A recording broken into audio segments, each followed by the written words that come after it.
Então, bom dia a todos. Sejam bem-vindos ao segundo dia do terceiro encontro de gestão de materiais químicos e biológicos da UFOPA. Então, hoje nós daremos continuidade às palestras que iniciaram ontem, né? Sendo que hoje mais voltado para a área dos biológicos e não dos químicos, como foi ontem, tá? E nessa manhã nós teremos, então, iniciando as palestras, o tema Biossegurança em Laboratórios de Microbiologia, que vai ser proferida pela palestrante doutora Sandra Laíse Ferreira Sarrazin, que faz parte do ICED aqui da UFOPA. Doutora Sandra Sarrazin é graduada em licenciatura plena em Ciências Biológicas pela Universidade Federal do Pará.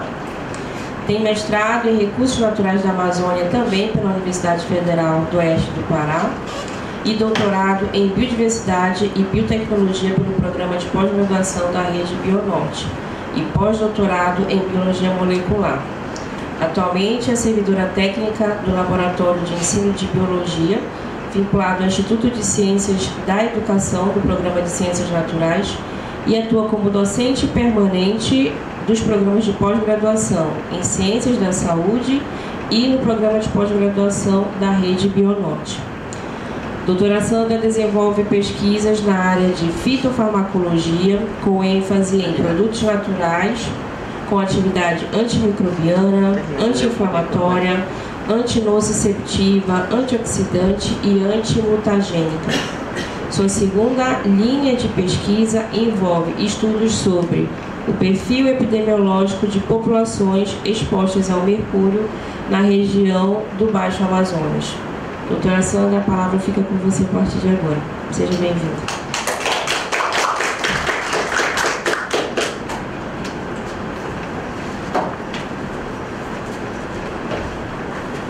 Obrigada, Regiane, pela apresentação. Faltou eu colocar aí que eu voltei a ser aluna de graduação, tá, gente? Eu não sei porquê, eu sempre disse que eu não gosto de estudar, mas eu sempre estou estudando alguma coisa, então eu estava meio ociosa, né? Meu tempo estava sobrando, eu sou aluna de graduação de novo. Está sendo uma experiência incrível, tá? Esses dias a Regiane me apresentou como técnica de laboratório lá do ICED, né? Então esse ano eu recebi uma notificação do GOV me parabenizando pelos meus 18 anos de laboratório na universidade. 18 anos! É muito tempo, né? Então, aí eu preciso agradecer a comissão pelo convite, né, para conversar hoje com vocês a respeito do tema Biossegurança em Laboratórios de Microbiologia. Né? Então, esses meus 18 anos, eu trabalho no Laboratório de Ensino de Biologia, do lado SED, mas todo o nosso trabalho de pesquisa, praticamente 100% dele trabalha com micro-organismos, né? Então a gente tem dentro do laboratório de ensino uma área destinada ao trabalho com micro-organismos patogênicos, tá bom? Então vamos lá. Então o que a gente vai discutir hoje, né? O que na verdade nós vamos conversar, porque eu acredito que aqui a maioria são colegas, né?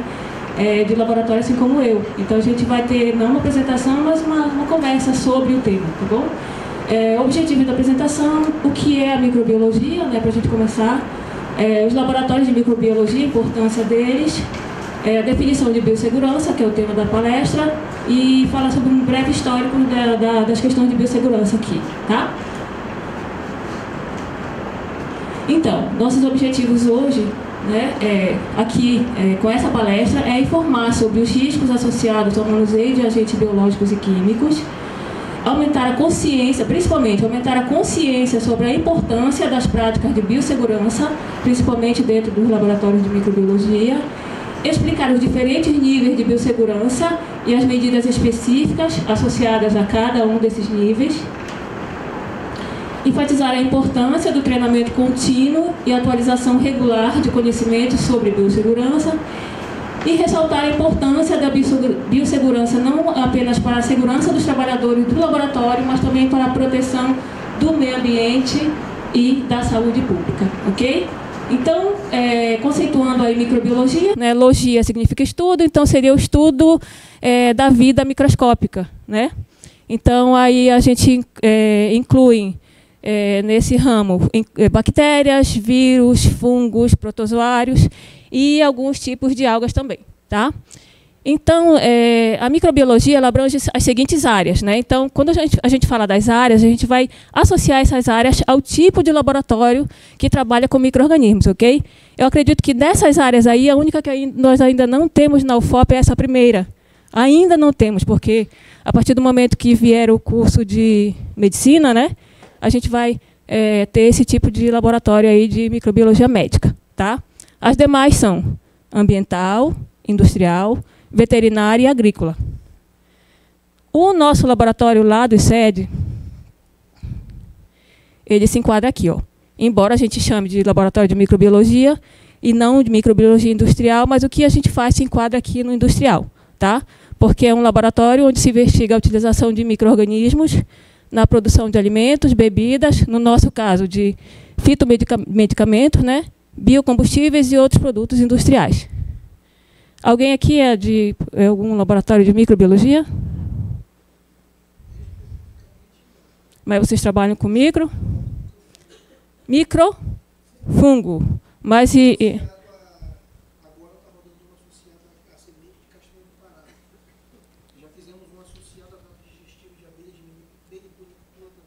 então vocês entram aqui, né? Agrícola, certo?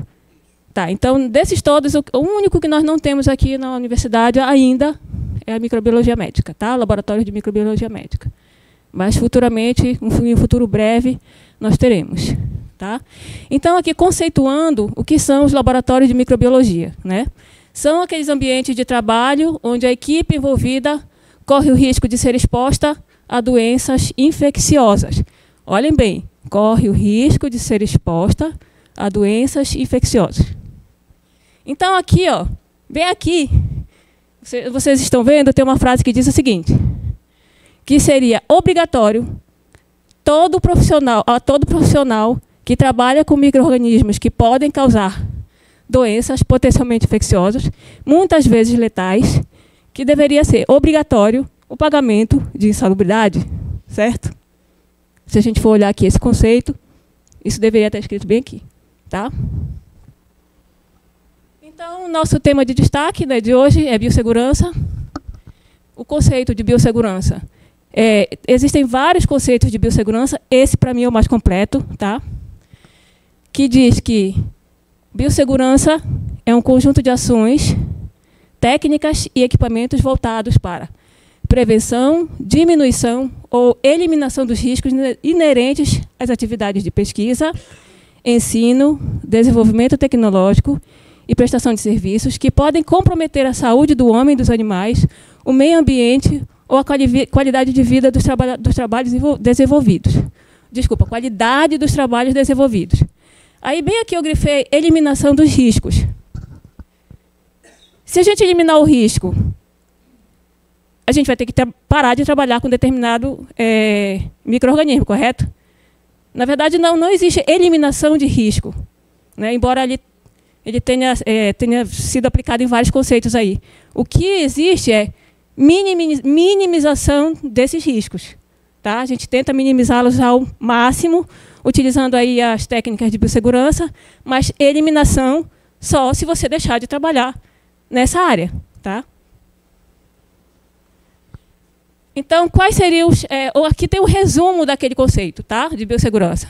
Quais seriam os objetivos da biossegurança? Proteger o pessoal do laboratório, proteger o ambiente, garantir a segurança do produto ou do experimento e prevenir contaminações e acidentes. Tá? Isso aí é um resumo do conceito de biossegurança. Então, assim, ó, falando de um breve histórico da biossegurança, se a gente for buscar artigos científicos que tratem sobre o assunto, eles datam lá da década de 40. Tá? Tem 2 ou 3 artigos científicos que os pesquisadores já vinham alertando para os riscos ao trabalhador que atua nessa área da microbiologia, né?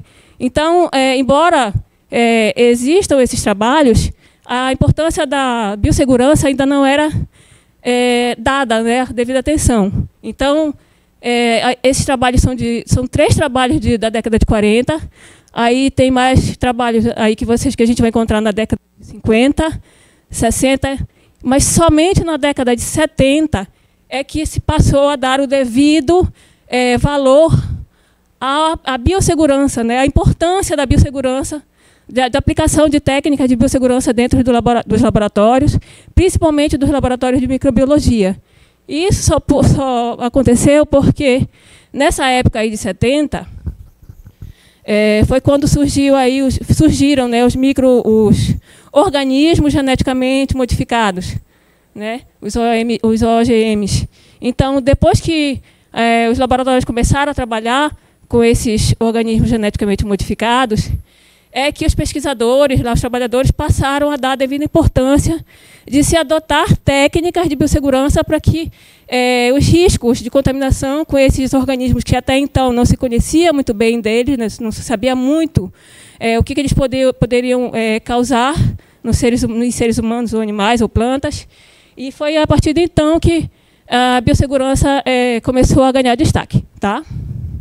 Então, na década de 70, nós tivemos o início dos debates sobre biossegurança. Com o avanço da engenharia genética, surgiram as preocupações sobre os riscos associados ao manuseio de organismos geneticamente modificados.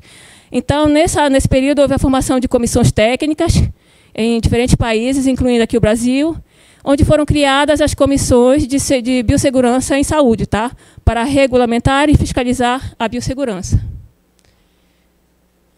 Aqui na década de 80, já a biossegurança começou a se estruturar como uma área específica de conhecimento, com foco na gestão de riscos e na proteção do meio ambiente e da saúde humana. Tá? E aí, aqui na década de 90, mais especificamente no ano de 1995, no Brasil foi criada a Comissão Técnica Nacional de Biossegurança, que é responsável pela fiscalização e certificação da segurança dos laboratórios e do manuseio dos organismos geneticamente modificados. Isso no papel, né, gente? Quantas vezes já houve fiscalização nos nossos laboratórios para ver se nós estávamos adequados ao trabalho, principalmente ao trabalho com micro-organismos, né? Então, no papel é muito bonito. Então, olha só. Da feita que viram que esses agentes biológicos representam risco potencial real, começou a se estruturar, né, a biossegurança. E aqui no Brasil, o Ministério da Saúde, por meio da Comissão de Biossegurança em Saúde, classificou os agentes biológicos que afetam o homem, os animais e as plantas em classes que variam de 1 a 4. Essa foi uma resolução, essa foi a partir da resolução 2.349, de setembro de 2017, tá? Que foi criada essa resolução. E aí, então, nós tivemos a classificação de diferentes micro-organismos de acordo com o risco, né? Com o fator de risco, de classe 1 a 4. Tá? Então, ó, atentem aí para esse quadro, para esse slide, que muita coisa da biossegurança está associada a essa classe de risco desses micro-organismos. Tá? Então, ó, na classe de risco 1, isso a gente encontra lá nessa resolução. Tá? Se a gente baixar essa resolução, ela tem uma lista de micro-organismos que vem dizendo, ó, na classe 1, tais micro-organismos estão inclusos, classe 2, classe 3, classe 4. Tá? E aqui a gente trouxe só exemplos de alguns deles. Tá? Poucos exemplos, lá tem uma lista enorme. Então, os micro-organismos de classe 1, de risco 1, apresentam baixo risco individual. Olha as setinhas aqui, ó. É mais fácil a gente gravar pelas setinhas, tá? Baixo risco individual para a coletividade e baixo risco individual e baixo risco para a coletividade, sendo descritos como não patogênicos para pessoas ou animais adultos sadios, né? Para pessoas imunodeprimidas, por exemplo, essa classe de risco aí para esses mesmos micro-organismos pode mudar, tá bom? Aqui na classe de risco 2, nós temos moderado risco individual, aqui, e baixo, limitado risco coletivo. Aqui estão incluídos a maioria dos micro-organismos que a gente trabalha. Né? Ali no laboratório de microbiologia do ICED, a gente se enquadra aqui, nessa classe de risco 2, tá? Que são micro-organismos que eles não são transmitidos via aérea. Né? E aqui na classe de risco 3, nós temos alto risco individual e moderado risco coletivo. Tá? Então, aqui incluem todos os micro-organismos que possuem capacidade de transmissão por vias respiratórias e causam patologias potencialmente letais, mas para as quais existe tratamento ou prevenção. Tá? E aqui na classe de risco 4, nós temos alto risco individual e alto risco coletivo. Aqui estão inclusos micro-organismos que causam doenças de alta gravidade em humanos e animais, com alta capacidade de disseminação, onde nem sempre existem tratamentos disponíveis ou profiláticos. Tá? E aqui exemplos, aqui nós trazemos exemplos, eu chamo aqui na classe 2, né, que é onde a gente trabalha, eu chamo de minhas meninas para elas, né, para as minhas bactérias. Eu tenho morro de ciúme delas. Aí aqui estão aquelas mais comuns, Staphylococcus aureus, Klebsiella, as cândidas, proteus, pseudomonas. Tá? Aí aqui, ó, na classe de risco 4, na época do início do Covid-19, por exemplo, nós tínhamos vírus inclusos nessa classe. Né? Aí agora não, como já tem tratamento, ele já está em transição para a classe de risco 3. Tá? E aqui, ó, a classificação dos laboratórios de microbiologia. Então, o que eu falei para vocês, baseado naquela classe de risco dos micro-organismos, é que a gente vai classificar os nossos laboratórios de acordo com o nível, né, de biossegurança exigido. Então, se a gente trabalha, por exemplo, com micro-organismos da classe 1, da classe de risco 1, os laboratórios vão ser enquadrados no nível de biossegurança 1, que a gente chama de NB1. Tá? O que é necessário adotar como critérios de biossegurança dentro de laboratórios NB1? Né? Baixo nível de contenção, fundamentada nas boas práticas laboratoriais, ou seja, né, lavagens de mão, que é asepsia, descontaminação de superfícies, utilização de equipamentos de proteção individual, mas não é obrigatório, mas eu acredito que é de bom tom a gente usar pelo menos o mínimo de EPIs, né? No caso, chalecos, luvas quando necessário, sapato fechado, porque assim, a gente não trabalha somente com micro-organismos, né, gente? A gente trabalha com micro-organismos, mas trabalha também com produtos químicos, trabalha também com questões, acidente relacionado a físicas, questões físicas, né, como temperatura, fogo, né? Então a gente precisa, embora não seja obrigatório, a gente tem que ter consciência e usar o mínimo de EPI possível. Tá? Aqui no nível de biossegurança 2, NB2, onde a gente manipula aí, agentes biológicos da classe de risco 2, nós temos que ter início aí a capacitação profissional, né? Acesso limitado, principalmente no momento da manipulação desses micro-organismos, descarte adequado de material. Esse material ele precisa ser autoclavado, esterilizado antes de ser descartado. Tá? Uso obrigatório de EPI. E aqui a gente já começa também na obrigatoriedade do uso de capelas de proteção, que fazem parte aí dos EPCs, né, dos equipamentos de proteção coletiva, onde esses micro-organismos devem ser manipulados. Tá? E aí depois a gente vai ver qual tipo de capela como é que chama, gente? Capela, não é capela de exaustão de gases, é vraquímica. Capela de cabine de segurança biológica. Isso. Então, dependendo do grau do risco associado a micro-organismos, a gente também vai fazer a escolha da cabine adequada, da cabine de segurança biológica adequada. Tá? Então, por isso que eu falei, atentem para aquele slide, porque ele é importante para tomadas de decisões. Por exemplo, quem já teve que fazer orçamento aí para comprar capela e ficou sem saber que tipo de capela comprar para o seu laboratório?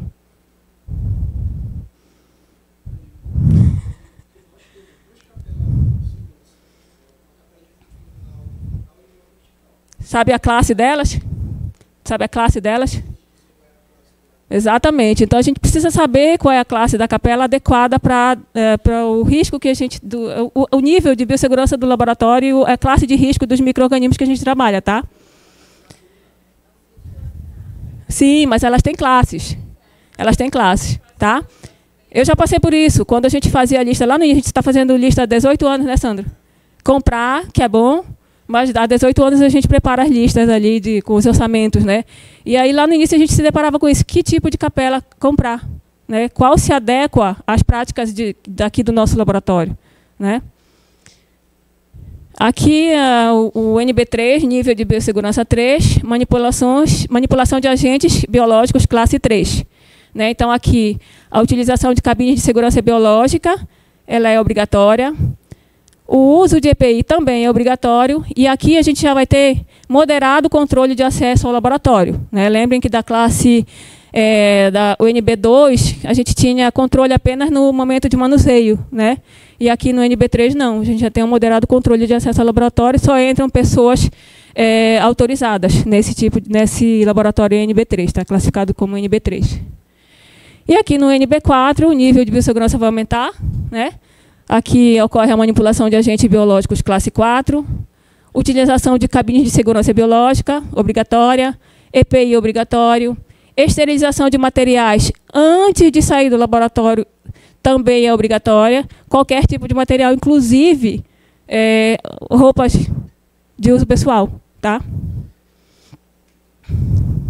Aqui já ocorre um controle rigoroso de acesso de pessoal.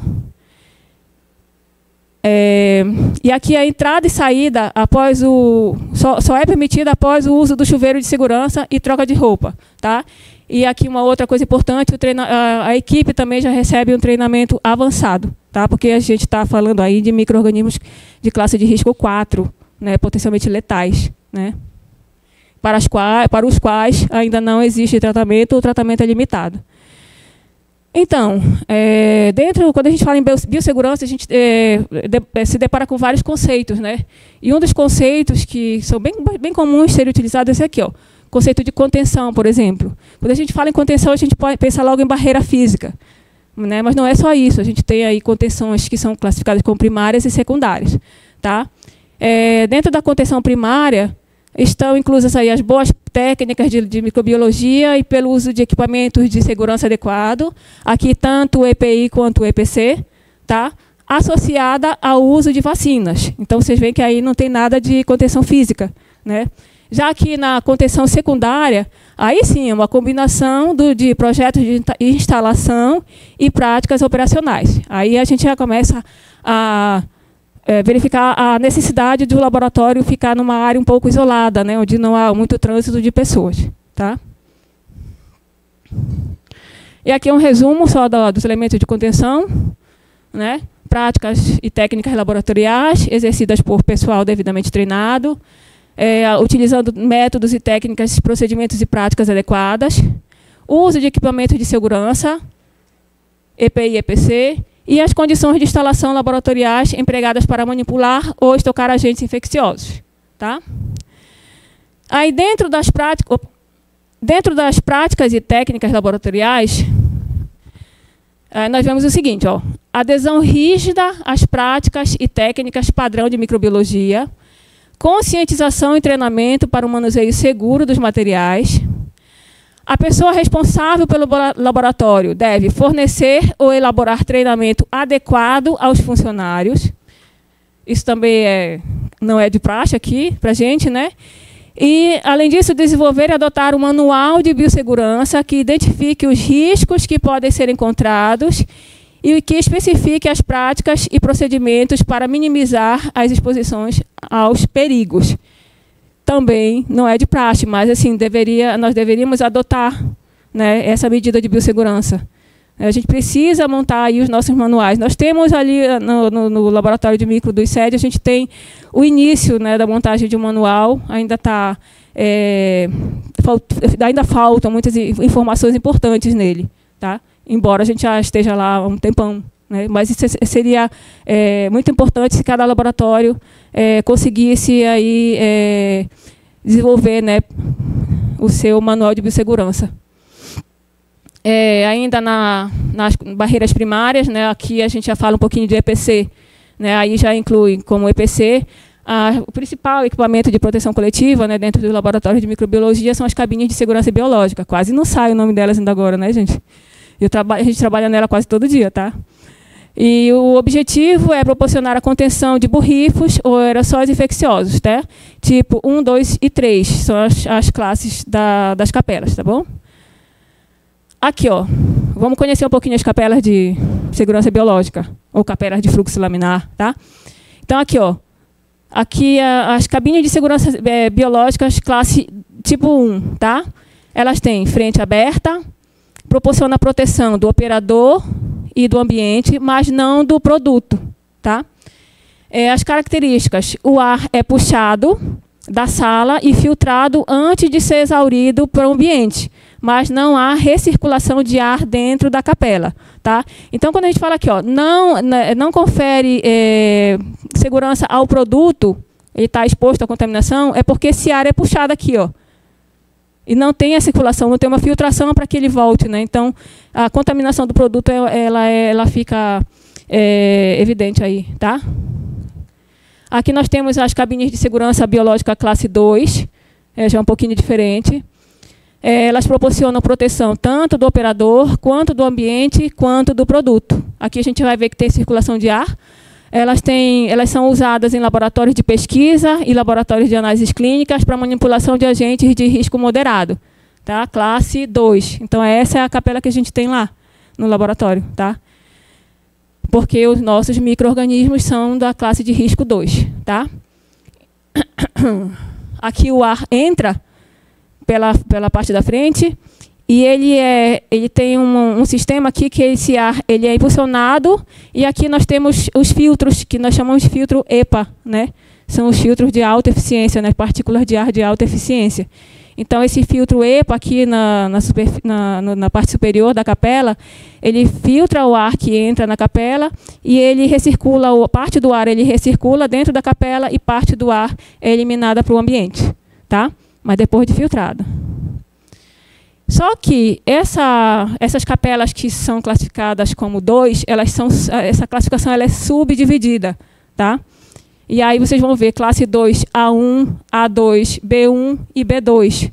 Tá? Então, dependendo do grau de risco de exposição a determinado micro-organismo, a gente também tem que saber selecionar. A minha é capela de classe 2, mas qual delas? A1, A2, B1 ou B2? Né? E aí, ó, classe 2, tipo A1, recircula aproximadamente 70% do ar dentro da capela e exaure apenas 30% através dos filtros EPA. Tá? Mostrando aqui de novo, ó, recirculação, aqui volta 70% do ar e apenas 30% do ar é liberado ao ambiente. Na classe do tipo 2, A2, ela é muito similar ao tipo 1, mas com maior fluxo de ar e melhorando a proteção do operador. Tá? A classe 2, tipo B1, aí já é inverso da A1, né? Ela exaure aproximadamente 70% do ar para fora do laboratório. Aqui era a circulação dentro da capela, né? Aqui é 70% fora do laboratório e ela recircula apenas 30% de ar através do filtro EPA. E a classe 2, tipo B2, todo o ar é exaurido para fora do laboratório através de filtros EPA, proporcionando a máxima proteção contra contaminantes aerotransportados. Aí vocês já viram que tem capelas que tem aquele braço que é jogado para fora do laboratório, né? Tem uma saída. E aí já começa aqui, tá? E aqui nós temos as cabines de segurança biológica classe 3. Essas cabines ocorre máxima proteção para o operador, para o ambiente e para o produto. Lembrando que aqui a gente inclui os organismos classificados como no grupo de risco 4. Tá? Eu esqueci de falar que lá na cabine de segurança biológica 2, nós temos o grupo de risco dos micro-organismos, né? Do grupo de risco 2 e 3. E aqui... Oi, professora Luana, bom dia. E aqui nós temos os micro-organismos da classe de risco 4. Tá? Então, ela é utilizada para trabalhar com agentes altamente patogênicos, de alto risco, né, classe 4, como vírus perigosos. É o Misael que está querendo trabalhar com vírus? É isso, Misael, no doutorado? Então, aqui, ó, já pede a compra da capela de nível 4. Tá? Capela classe 3, para trabalhar com micro-organismos nível 4. Tá? Características dessas capelas: elas são totalmente fechadas com luvas embutidas, aqui, ó. E o ar é completamente exaurido através de filtros EPA. E a capela opera sob pressão negativa para evitar a fuga de contaminantes. Ok? Aqui ainda falando sobre os elementos de contenção, a gente estava falando de EPC, agora de EPI. Isso aqui é mais comum para a gente, né? Opa, desculpa. Que é o uso obrigatório de luvas, aventais, gorros, todos os EPIs, né? Botas, respiradores, escudos ou protetor facial, máscaras faciais e óculos de proteção. Aqui, falando um pouquinho das barreiras secundárias, né? Aqui, novamente, chamando a atenção para a gerência, né, do laboratório, que deve zelar para que as instalações estejam de acordo com o funcionamento de laboratório e com o nível de biossegurança recomendado para agentes ali manipulados. Todas as vezes que a gente teve uma adequação dentro do laboratório, que a gente chamava atenção para algum ponto, infelizmente, esses pontos não eram atendidos, né? Então, aí a gente ainda tem uma deficiência muito grande dentro da universidade. Estou falando aqui da universidade, tá? Nesse sentido. Então, eu acho que a gente precisa aí, montar uma comissão específica para fazer essa fiscalização, né? Já que as instâncias superiores, lá falando já em governo federal, eles não têm como vir fazer essa fiscalização aqui. E então, acho que uma comissão interna aqui, né? Já dá para colocar IATA, isso aí? Uma comissão interna... Oi? Uma comissão interna aqui de fiscalização, ela seria boa para a gente, né? Vou fazer a fiscalização, mas o meu laboratório não está adequado. Ótimo, eles vão ver que não está adequado e vão ver o que precisa para adequar, né? Dependendo do nível de biossegurança exigido ali. Mas já está tendo uma pesquisa do governo federal desde 2022 sobre a infraestrutura crítica. Ainda não chegaram aqui conosco. Não, mas da universidade, que oficialmente é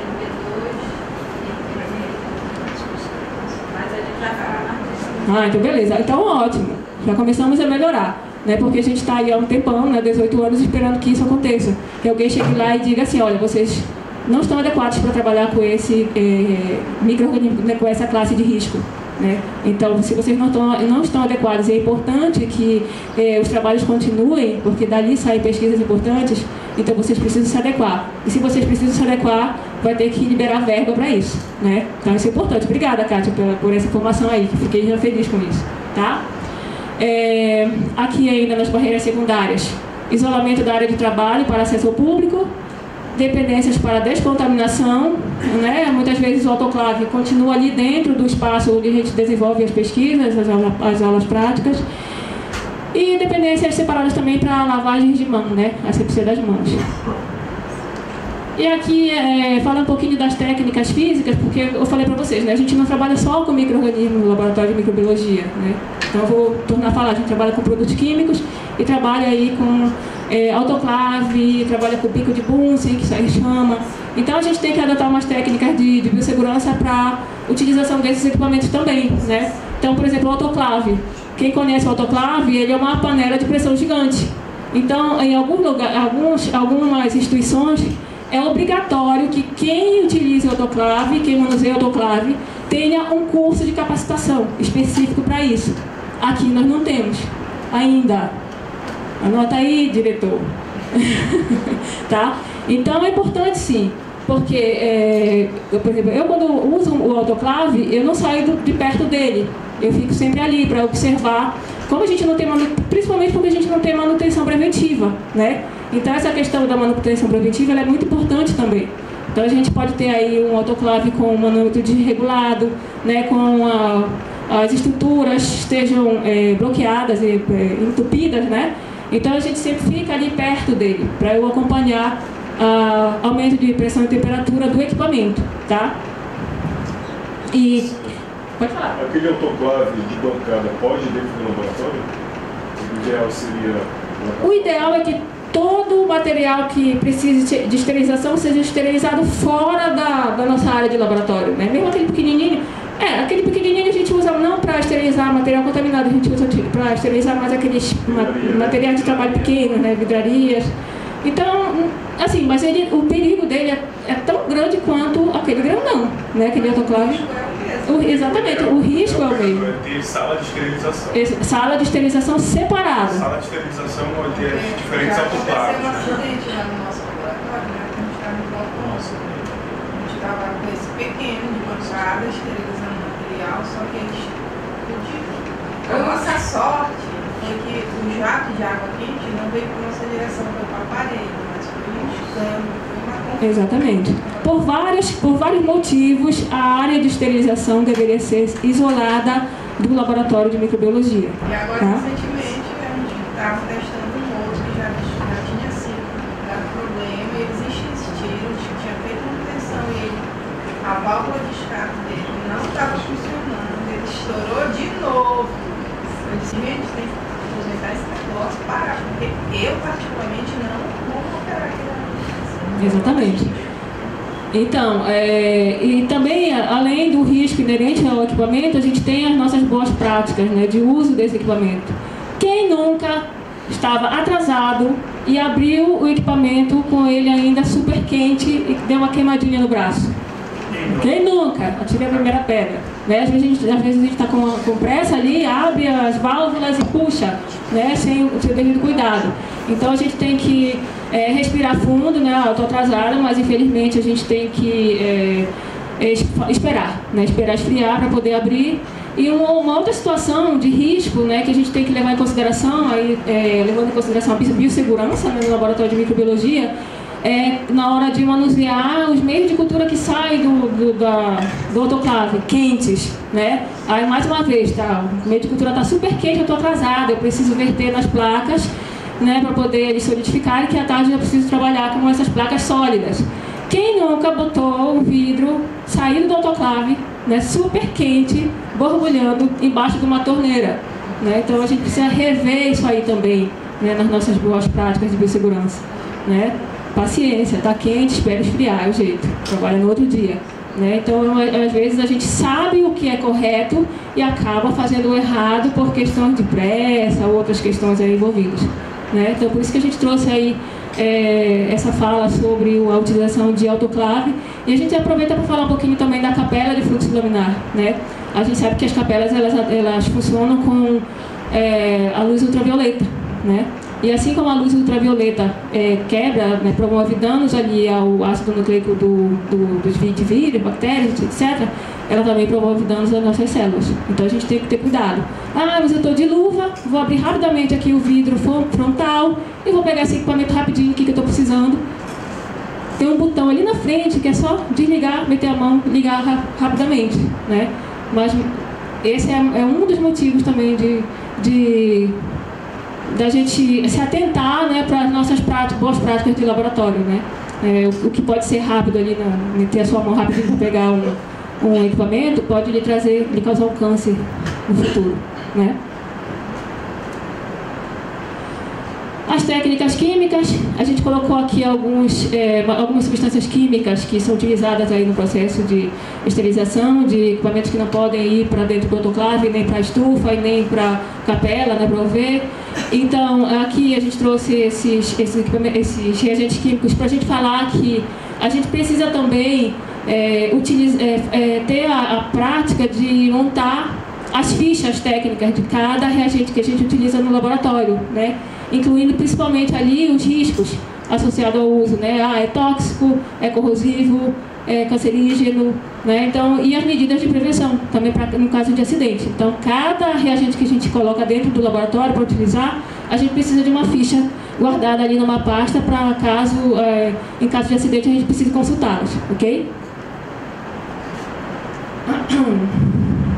Aí que a gente já falou, né, que da necessidade de treinamento para uso de alguns equipamentos, principalmente do autoclave, uso de EPI, da necessidade de manutenção regular, tá? E do monitoramento e validação, né? Porque a gente antigamente usava umas fitinhas de indicadoras de esterilização.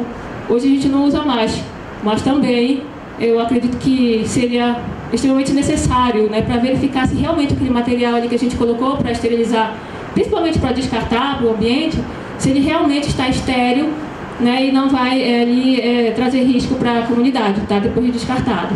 E nem para a gente, né? Aqui as cabines de segurança biológica também a gente argumentou. Aí, só para a gente finalizar, a gente fala um pouquinho aqui de coleta e transporte dessas amostras provenientes de laboratórios de microbiologia, né? Da importância da higienização das mãos e uso de EPIs,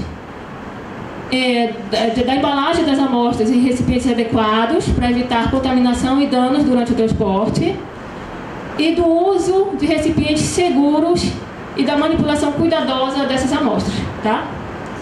Tudo isso para minimizar riscos. Não tem como eliminar, que a gente já conversou, mas para minimizar ao máximo, né? E outra coisa importante aqui, ainda em questão de biossegurança, é a identificação e rotulagem de materiais biológicos, né? Então a gente precisa rotular as amostras com informações detalhadas, como o tipo de amostra, colocar a data, colocar o nome do operador, a informação relevante sobre cada risco biológico, né? Quem nunca fez uma placa de cultura e deixou sem identificar? Quem nunca deixou um tubo de ensaio sem identificar e o colega sem saber o que era aquilo, né? E para descartar é bem complicado, né? Se não tiver essa identificação correta aí. Usar etiquetas resistentes a baixas temperaturas, a umidade e a produtos químicos, porque às vezes a gente coloca etiqueta de papel, ela coloca na geladeira o reagente, já era identificação, né? Armazenar amostras biológicas em áreas restritas com acesso controlado para evitar manuseio não autorizado, tá? Ainda aqui nas condições de armazenamento dos materiais biológicos, que não requerem refrigeração, né? E aqui a refrigeração de 2 a 8 graus para amostras que precisam ser mantidas frias, e o congelamento quando se tem ultra freezer de menos 20 a menos 80 para amostras que exigem a preservação prolongada aí, né? Como amostras que contêm DNA e RNA em certos tecidos. Aqui a gente já conhece também aqui né? Não desconectar agulhas da seringa antes do descarte. Aqui, ó, a agulha, se você está trabalhando com micro-organismo, se você promove a separação da agulha da seringa, você está correndo o risco de levar de ocorrer um acidente, né? De levar uma furada ali da agulha contaminada. Então a gente não descarta com tudo aqui no Descartex. E lembrar aos usuários do laboratório que esse Descartex é exclusivo, tá, para material perfuro cortante, não jogar luva, não jogar papel, que quando a gente olha o Descartex ele já está cheio de luva de papel, né? E a gente sabe quanto é difícil conseguir uma caixinha dessa aí de papelão. Tá? Essas caixas têm que ter número suficiente, elas têm que estar de fácil acesso. A montagem tem que ser adequada, porque dentro delas ainda tem um saco, né, para proteger o material que tem ali dentro, proteger quem vai depois fazer a coleta desse material. E a quantidade de descarte não deve ultrapassar a quantidade indicada na caixa, né? Está bem aqui, ó, tá? 3/4. E aqui algumas perguntas, para a gente finalizar, algumas perguntas que eu deixo para vocês, né? Quantos laboratórios de microbiologia e experimentação animal existem aqui na UFOPA? Existe um comitê institucional de biossegurança? Agora nós vamos ter. Todos os laboratórios possuem seus manuais de biossegurança escritos? Existe laboratório de biossegurança de nível 4? A quem cabe fiscalizar todas essas coisas e muitas outras coisas? Né? E para finalizar, por que negar adicional de insalubridade para quem trabalha com micro-organismos potencialmente patogênicos? Então aqui a gente finaliza. Mais uma vez, obrigada pela oportunidade de a gente ter essa conversa aqui. Parabéns para a comissão, pela iniciativa, pela organização do evento. E é isso, gente. Muito obrigada. Bom dia a todos. Obrigado. Mais uma vez, a comissão agradece, Sandra, pela sua participação, pelo esclarecimento, né, que a gente observou que tem muitas coisas que a gente precisa, em função da rotina, se adequar, né, que acaba sendo rotineira, a gente acaba passando despercebido. E, sobretudo, pelas diferenças, né, que cada laboratório precisa se adequar em função, sobretudo, de materiais, de equipamentos. Acho que é super importante isso também. Muito obrigada.